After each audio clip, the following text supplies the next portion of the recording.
વડોદરા કે જ્યાં પીસીઆર વેનમાં દારૂની મહેફિલ માણતા કોન્સ્ટેબલ સહિત 3 લોકો ઝડપાયા।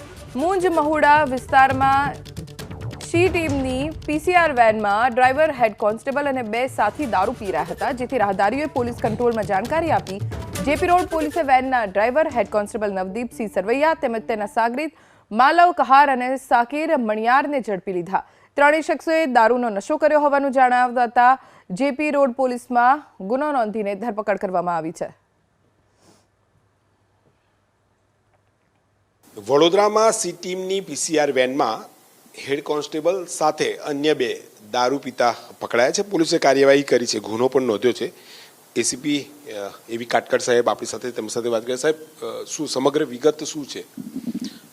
ગઈ તારીખ 14/1/2024ના રોજ કંટ્રોલ તરફથી જેપી પોલીસ સ્ટેશનમાં વર્દી મળેલ કે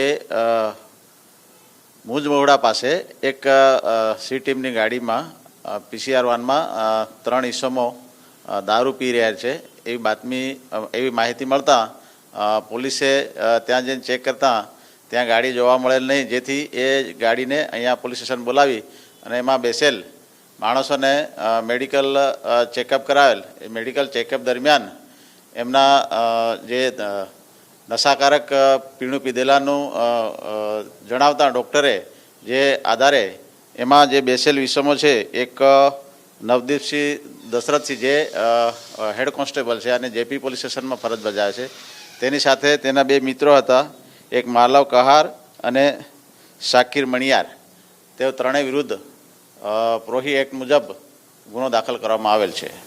જે નવદીપ સરવૈયા છે, કેમ કે પોતે પોલીસ વિભાગમાં નોકરી કરે છે અને પોલીસની જ ગાડીમાં દારૂ પી રહ્યા છે। ગુજરાતમાં દારૂબંધી છે, કઈ રીતે દારૂ પહોંચ્યો, કોણે આપ્યો, સમગ્ર વિગતમાં શું અત્યાર સુધી શું તપાસ થઈ છે?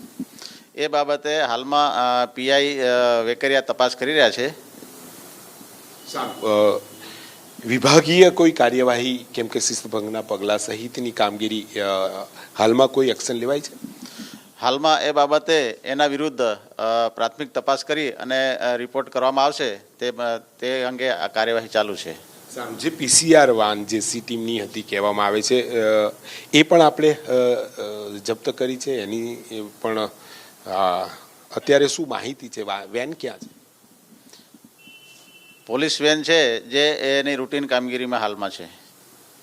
છેલ્લો સવાલ, શું કહેશો સાહેબ, આ જ રીતે કે જે મકર સંક્રાંતિના તહેવારે લોકોની સુરક્ષા માટે પીસીઆર વેન શહેરભરમાં તેને ફરવાનું હતું, ધ્યાન રાખવાનું હતું, તેની જગ્યાએ આ પ્રકારની બેદરકારી કઈ રીતે જોઈ રહ્યા છો? આજે પ્રવૃત્તિ જે કરેલ છે જે ખરેખર નિંદનીય છે અને એના માટે એના વિરુદ્ધ કડકમાં કડક કાર્યવાહી કરવામાં આવશે।